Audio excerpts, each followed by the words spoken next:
Well, hello, all you possible humans. Did you know that's what you are? We are all in a process of becoming. Yes? High becoming. Something is changing. Do you ever wake up in the morning and think, something has changed? No, it's not sickness. It's something beauty. It's a new kind of health, a new kind of becoming. You're in evolutionary times.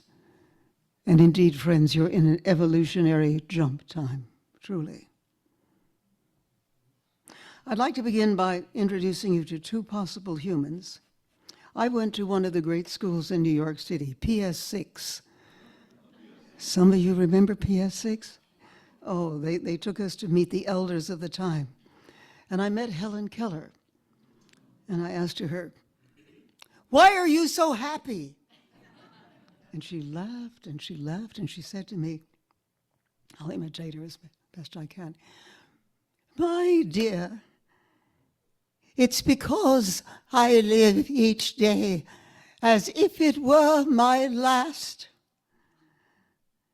And life in all its moments is so full of glory." And life in all its moments is so full of glory. Did she have problems? Yes. But not at all. She had risen above it all. She entered into the glory road of being human. I also met Albert Einstein. And this time, I let one of the kids in the class ask him a question, and I hoped it would be a good one. Okay? Okay, Barry, you can ask. "Mr. Einstein, how can we get to be as smart as you?" I was so embarrassed. He said, "Read fairy tales." "Well, Mr. Einstein, how can we get to be smarter than you?" He said, "Read more fairy tales." He, of course, was talking about imagination, wasn't he? Imagination. I mean, these were two of the most, what should we call them? Storied people in the world. I tell you this, friends, because we are all storied beings, and we are in the beginning of a new story. Would you mind if I sat down? Okay, I really would like to. We are, let's just push me up front. Okay, come on over here. I'm 6 years old and I've been working too hard lately. No, I'm not.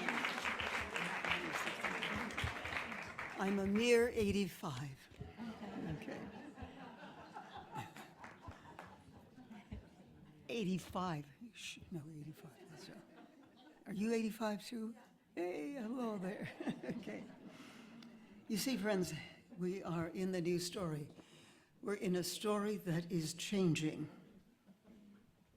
And in my studies of history, I find that, when the story changes, evolution allows there to arise in us qualities and capacities that often we did not know that we had. Are you finding that?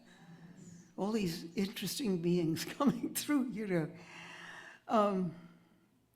because they're part of the evolutionary agenda and may well be requiring us to become the possible human who can keep the world alive and the essence of humanity growing.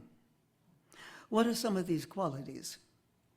One is what we may call deep seeing. Deep seeing. It's seeing beneath the surface of things to the larger presence. The larger presence, indeed the larger reality that each of us changes, each of us carries and changes and illuminates and turns into art. In a way, it could be considered what the Hindus call the practice of darshan. Do any of you know that?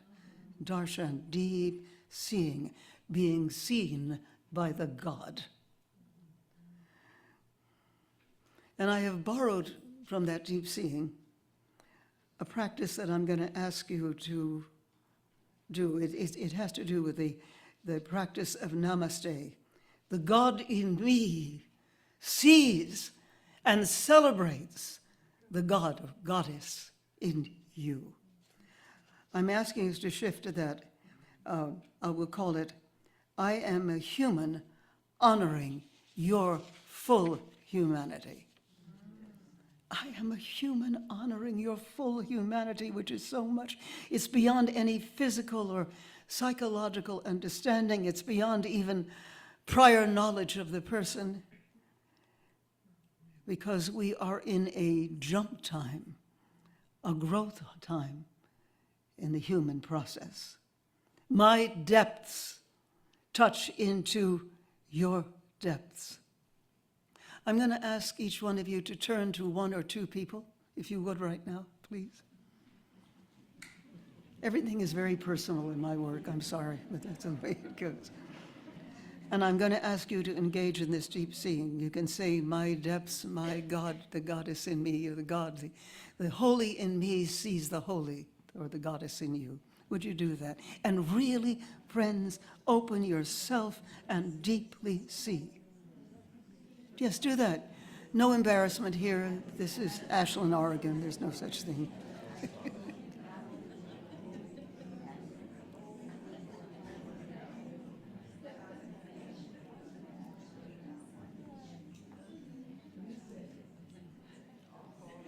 Really, let it happen.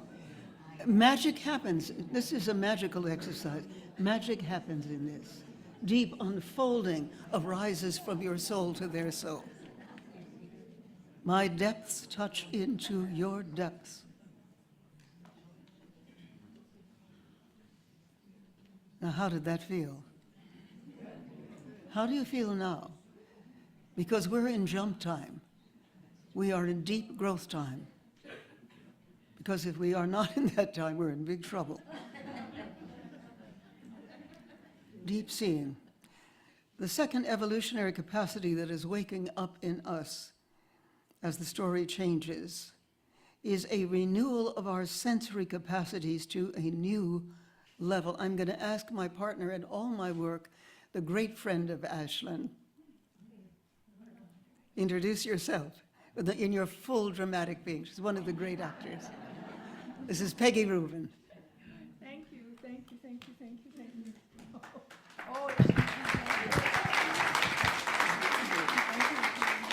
Well, the human in me sees and celebrates the great and possible and remarkable and required and magnificent human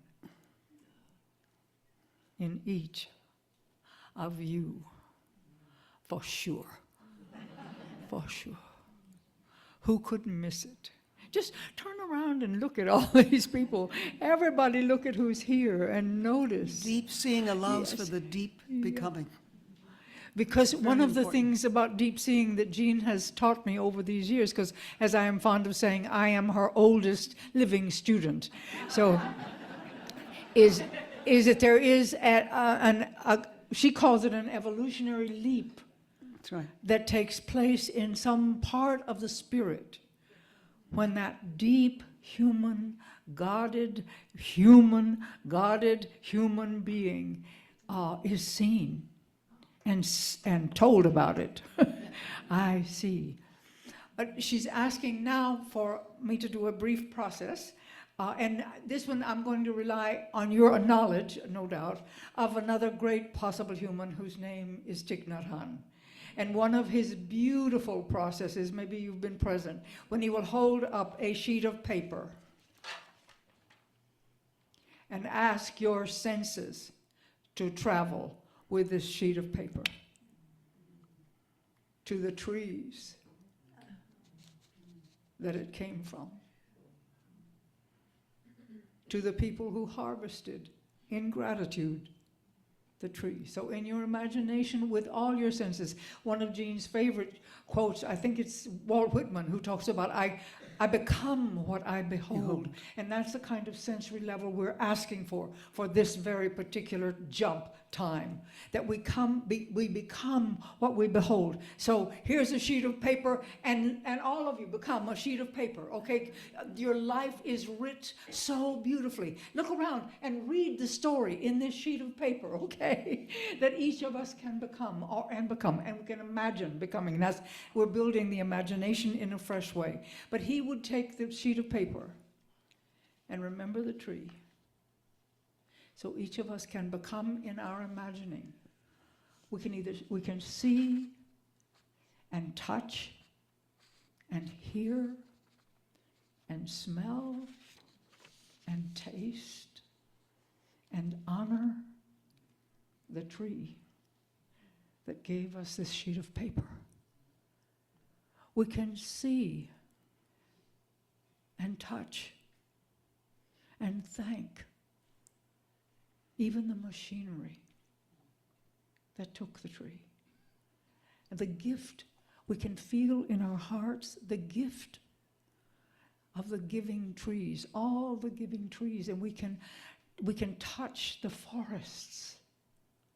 We can touch the only things that made the tree possible. We can touch the earth from which it grew, so we can go down right now into the roots of the tree and feel its life connecting to all other trees.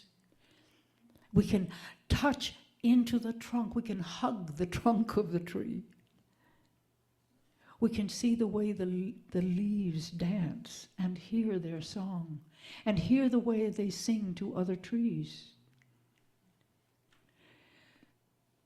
And we have all of that. And the humans who thought about the printing press. Thank you, Mr. Gutenberg. I think the humans who invented writing, we can connect with them, with our senses, our deep, high senses, and say thank you. We can remember all the things we've read, all the songs that have been sung to us. Isn't it amazing to have a minister who can do everything? Whose idea was that? So we have just taken, yes, we've just swung our senses to say thank you. And thank you to all of us. And so we want to enrich and deepen. Look behind us at the trees, the roots of the tree. And feel the earth with our feet.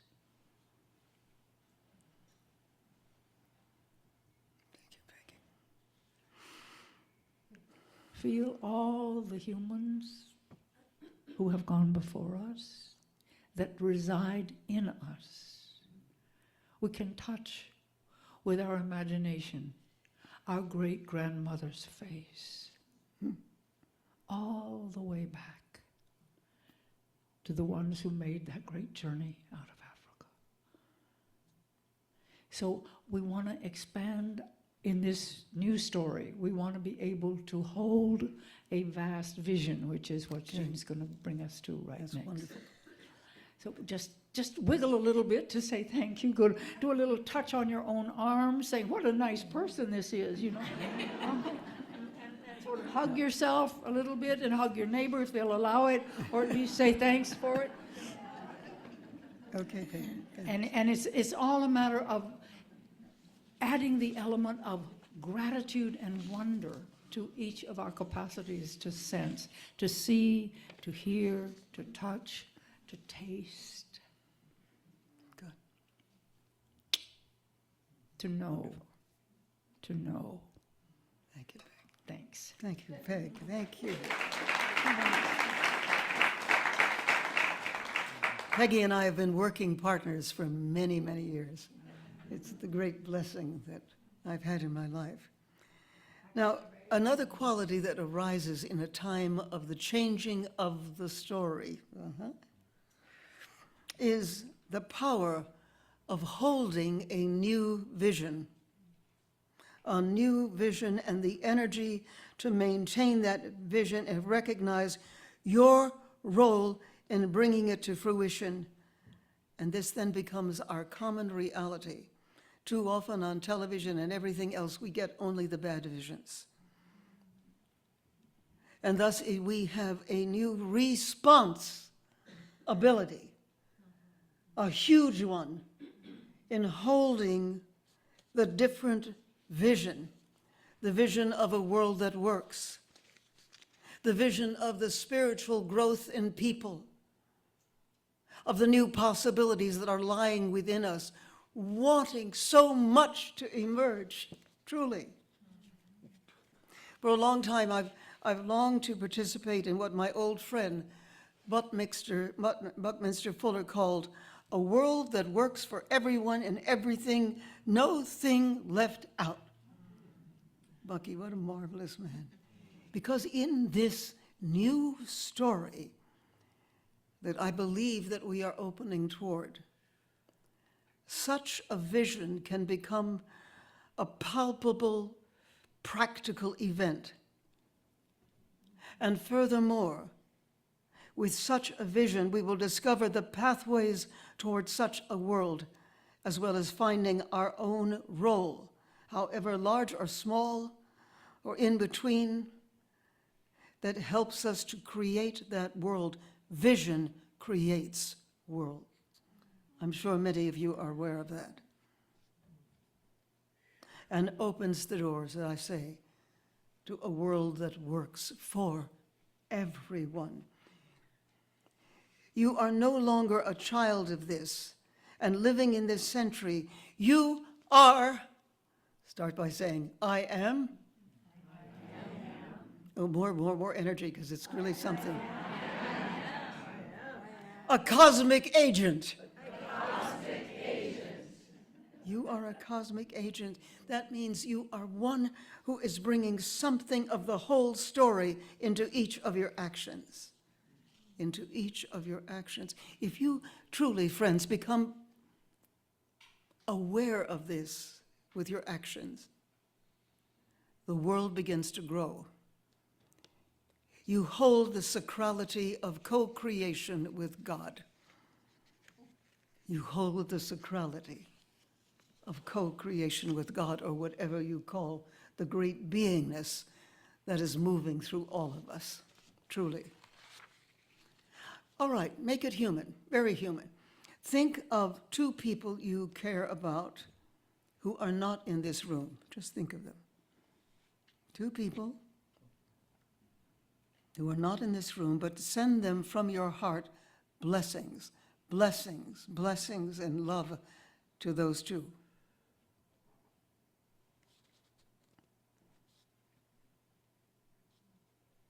Now ask them to send it to two others.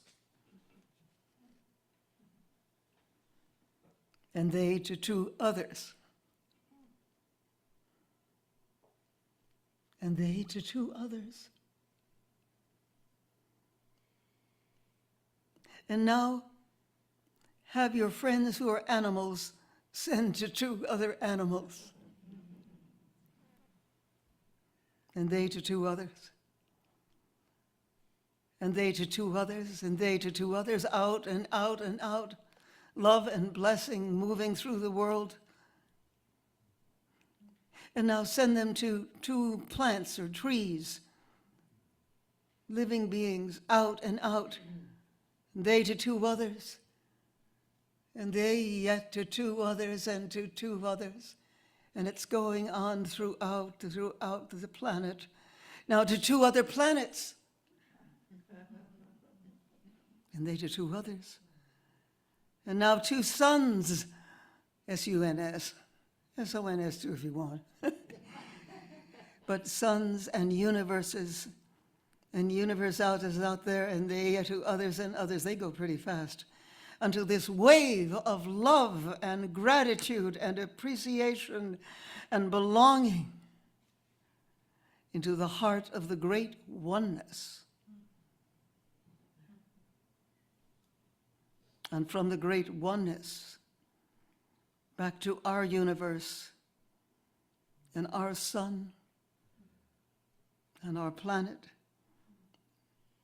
and our continent and our state and our city and our gathering out and out and out and back and back and back, gathering into our hearts,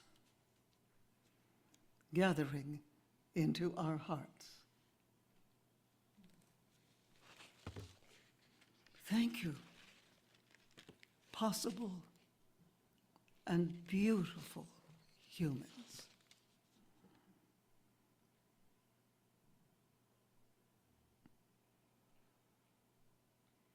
And receive deeply.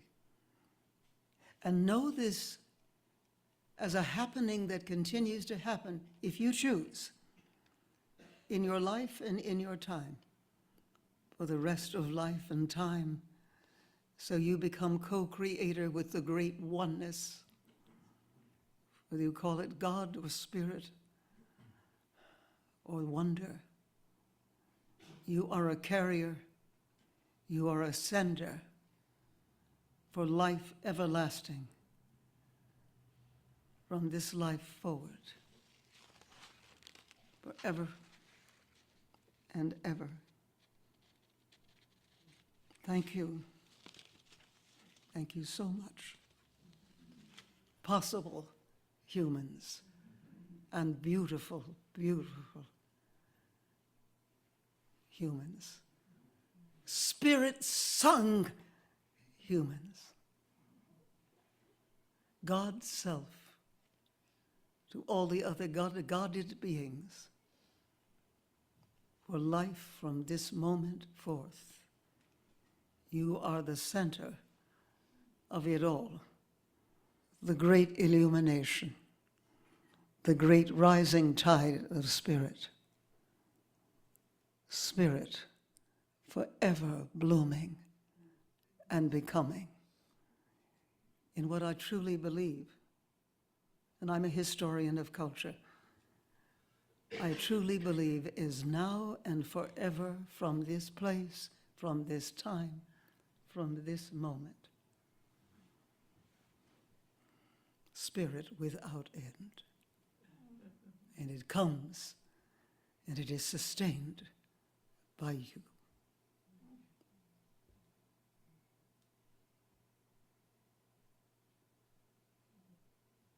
Love everlasting.